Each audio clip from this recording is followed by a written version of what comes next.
Welcome to Shri back Srinivasan. இன்றைக்கி பார்க்க போகிறது என்னென்னா பல்லுரைசர் என்ன பர்பஸ்க்கு யூஸ் பண்ணுறோம்னா தானியங்களை அரைக்கிறதுக்கு கோதுமை இந்த மாதிரி சீட்ஸ்லாம் வருதுல்ல சார், இந்த மாதிரி சீட்ஸு மாடு தீவனம் இந்த மாதிரி அரைக்கிறதுக்கு பயன்படுகிறது.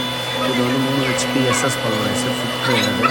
உங்களுக்கு வந்து ரொம்ப நைஸாகவும் வந்து பான்ஸ் பவுடர் மாதிரி இருக்கும். இதை பற்றி ஃபுல் டீட்டெயில்ஸ் எல்லாம் வீடியோ வைக்கிறது உங்களுக்கு கால் செஞ்சு அப்டேட் பண்ணிடுங்க. சப்போஸ் ட்ரெயின் எடுக்கணும் அப்படின்னா ஃபேக்ட்ரியில் வந்து கூட ட்ரெயின் எடுக்கலாம். ப்ராடக்ட்